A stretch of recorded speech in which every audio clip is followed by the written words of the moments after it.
Donc voici ici la partie B du CRPE 2018 groupement 1. Donc c'est la question 1 et 2 de cette partie. Et on fera la question 3 aussi, c'est un grand diagramme, donc je l'afficherai quand on y sera. Donc on étudie des distances d'arrêt d'une voiture quand on freine. Donc vous savez, la distance, eh bien, elle est découpée en deux. La distance de réaction, c'est la distance que vous allez parcourir avant d'appuyer sur la pédale. Et ensuite, la distance que vous allez parcourir après, c'est-à-dire la distance de freinage liée à la voiture. Donc, on va avoir une formule à utiliser qui va nous donner justement cette distance d'arrêt. Cette formule, donc, elle est V plus TF fois TR plus K fois VK. Donc, il y a beaucoup de lettres. Donc, il faut bien lire le texte pour s'imprégner des lettres. Alors, V, c'est une vitesse, ça n'a pas de souci. Important, toujours très très important. Dans des formules comme ça, les unités. Donc, V, c'est en mètres par seconde. Donc, si on n'a pas des mètres par seconde, il faudra convertir. Ensuite, la distance de freinage, elle est en mètres, ça c'est bien. Et elle a une première formule, voilà, K fois V carré. Alors, je ne sais pas pourquoi ils ont mis comme ça, et après ils ont mis K fois V carré, mais c'est la même. Hein.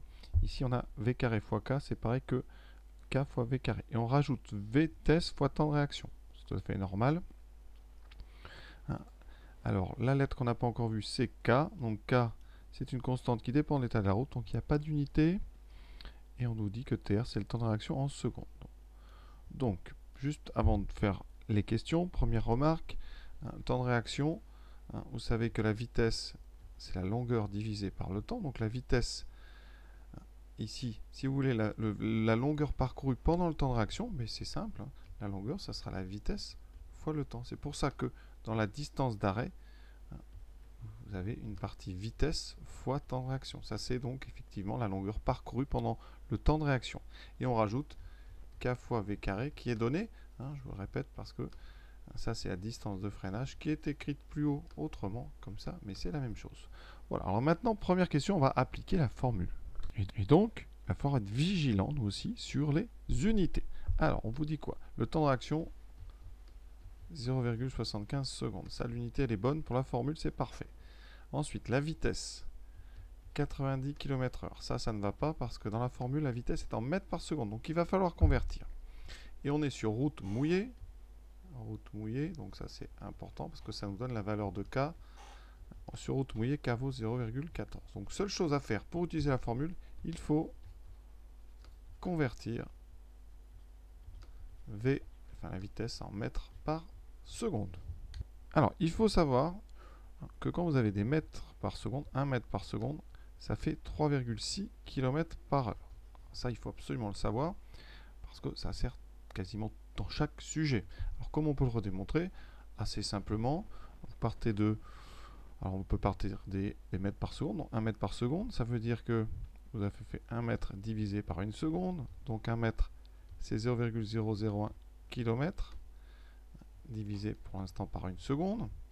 Maintenant, en dessous, je voudrais bien avoir une heure, donc je vais mettre 3600. Je multiplie en haut et en bas par 3600. Donc je vais multiplier 0,001 par 3600. Et j'aurai en haut, ça fera 3600 fois 0,001, ça fait 3,6 km. Et en bas, on a 3600 secondes. On peut mettre donc une heure. Donc on a 3,6 km par heure. C'est une des façons de le faire.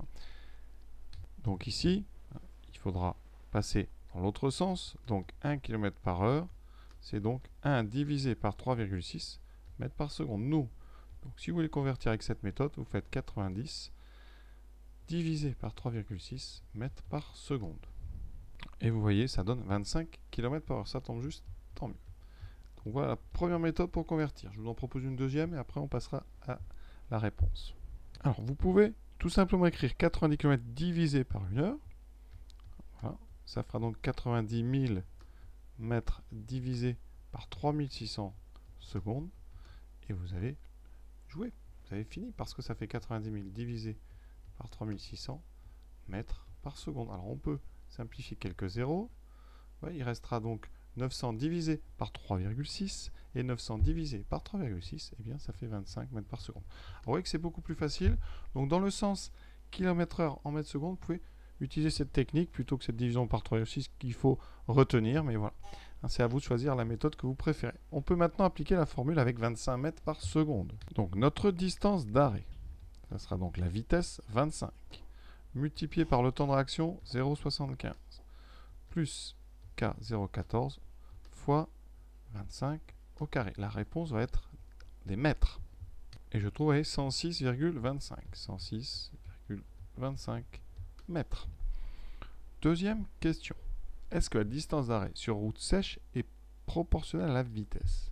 Alors la formule qu'on a de cette distance d'arrêt, ici, on est sur route sèche, donc ça fait vitesse fois temps de réaction, plus K, alors sur route sèche, K c'est 0,073,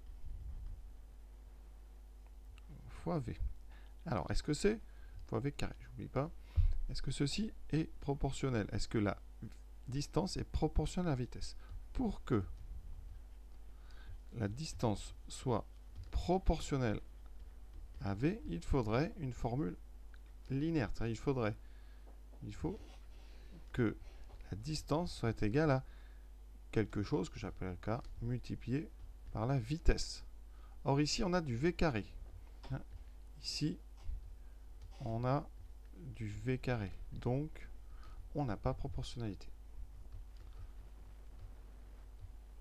Alors ça c'est pour faire ça il faut savoir que c'est lié à des fonctions donc linéaires du type quelque chose fois V. Sinon, très simple, vous prenez deux valeurs et vous montrez qu'elles ne sont pas proportionnelles.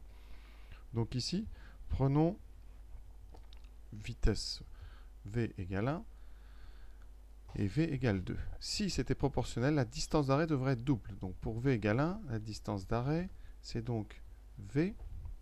Donc V vaut 1, donc c'est TR plus 0,073 et dA pour V2, ça fera 2 fois TR plus 4 fois 0,073. Ça donnerait en factorisant par 2, ça donnerait TR plus donc 2 fois 0,073. Alors, donc ça on va appeler DA, DA1 et DA2. Est-ce qu'on a une situation de proportionnalité? Alors, il faudrait donc, je répète, comme V1 et V égale 2 ici, on a doublé. On a ici doublement. Il faudrait qu'ici, on ait doublement. Est-ce qu'on a un doublement ici? DA2, c'est 2 fois TR plus 2 fois 0,073. Ce n'est pas égal à 2 fois TR plus 0,073. Vous voyez un coefficient 2 ici en trop. Donc ça veut dire donc DA est différent de 2 fois DA1. Ça veut dire que la vitesse a doublé, mais pas les distances. Donc la vitesse a doublé et pas les distances. C'est-à-dire que les distances n'ont pas doublé. Donc on n'a pas proportionnalité. Proportionnalité. Petit problème de stylo, on n'a pas proportionnalité. Voilà, ça c'est une façon de faire. Vous prenez donc deux valeurs. Souvent vous prenez une et le double et vous vérifiez que les images n'ont pas doublé. Voilà, c'est pas évident, c'est pas la question la plus simple parce qu'il faut rédiger un petit peu. Il y a plusieurs méthodes, donc voilà. Moi je vous propose celle-là. Le petit souci dans cette question, c'est ce TR là. S'il y avait eu un nombre à la place, ça aurait été un petit peu plus facile. Là quand même, il y a une lettre en plus qui traîne, donc voilà pourquoi ça peut paraître difficile. Donc je répète quand même que les situations de proportionnalité sont liées aux fonctions linéaires, c'est-à-dire aux fonctions du type f de x égale ax. Ça veut dire que première chose, f de 0 doit valoir 0, ce qui était le cas ici, parce que si vous mettez v égale 0, on a bien distance égale 0. Donc c'était pas un bon critère. Et après, vous voyez, ici on vérifie. Donc ça veut dire que si x double, les images, elles aussi, doivent doubler. Voilà ce que je pouvais dire sur cette question. Maintenant on passe à une troisième question beaucoup plus simple, de la lecture d'un gros graphique. Voici ce graphique, donc vous voyez, genre d'escargot, au milieu un compteur avec ici des vitesses, 40, 60, 50, etc. Ensuite, il y a deux arcs de cercle autour. Un premier arc, ici, avec donc plein de segments, ici. Alors, il faut bien comprendre comment ça fonctionne. Ça se lit par segment, c'est-à-dire qu'ici, je vais en prendre un au hasard, voilà celui-là, par exemple. Il est découpé en deux. La première partie, c'est la distance parcourue pendant le temps de réaction. Donc ici, vous voyez. Donc là, il y avait marqué 14,6. Et la deuxième partie, c'est la distance parcourue pendant le temps de freinage. Et donc, on a comme ça plein de petits chiffres écrits, vous voyez. Donc je vais, voilà, que vous comprenez bien. Donc à chaque fois, vous avez une première distance qui est écrite. Donc ça, c'est le temps de réaction. Enfin, la distance parcourue pendant le temps de réaction. Ensuite, une deuxième longueur ici, qui est la distance totale. Attention, hein, ce n'est pas la distance de freinage. Et ensuite, vous avez le temps total pour arriver à l'arrêt du véhicule. Alors, à noter que dans les vitesses, vous voyez, km par heure, vous avez la conversion en mètres par seconde. 40 ici, km heure, ça fait 11,1 mètres par seconde. Alors, on vous donne un exemple, ici, on va quand même le lire. On peut dire que pour une vitesse de 180 km/h, donc c'est quand même bien rapide, mais c'est pour que ça soit le segment le plus facile. Donc ici, vous parcourez 37,5 mètres pendant le temps de réaction. Ensuite, distance d'arrêt totale, c'est donc 245,5 mètres, et le temps total, 9,08. Donc voilà, on va vous demander 5 questions très simples. Vraiment, il n'y a aucune difficulté, je crois que personne n'a dû avoir de problème, à moins de mal comprendre le sujet. Ça, c'est important de bien comprendre le sujet, donc de bien comprendre l'exemple qu'on vous donne. Première question. Alors 110 km/h, on va le chercher sur le graphique, donc 110, quand le compteur est là, donc c'est ici. Donc c'est ce segment ici qui nous intéresse. Alors, on vous demande donc la distance d'arrêt. Distance d'arrêt, elle est marquée au bout, 101 mètres. Vous voyez, rien de difficile là, vraiment. 101 mètres. B. Distance parcourue pendant le temps de freinage pour un véhicule roulant à 80 km/h. Donc 80 km/h, alors on va essayer de le repérer. 80, donc ici je vais mettre en bleu. 80 c'est ici. Alors qu'est-ce qu'on vous demande? On vous demande le temps de freinage. Alors vous, le temps de freinage, vous l'avez.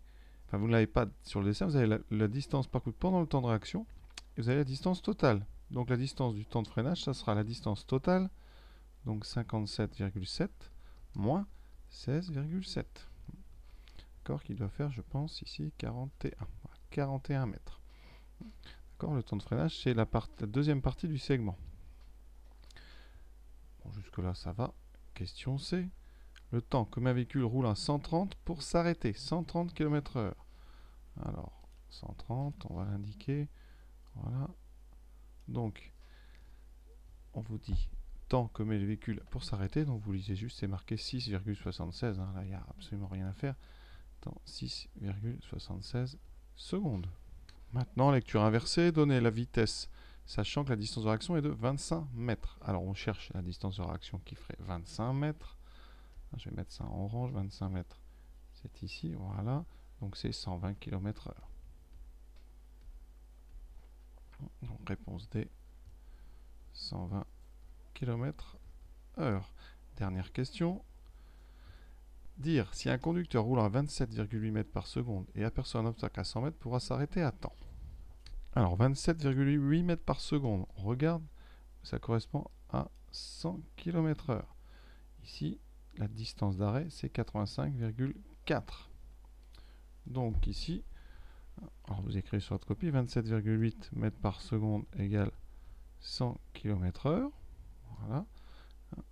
La distance d'arrêt, dans ce cas-là, est de 85,4. Et donc, il s'arrêtera à temps, puisque on vous demande 100 mètres. D'accord? Parce que 85,4 est plus petit que 100. Voilà. Donc, question terminée. Vous voyez, c'est simple. Évidemment, je vous souhaite une bonne fin de journée à tous. À bientôt, j'espère.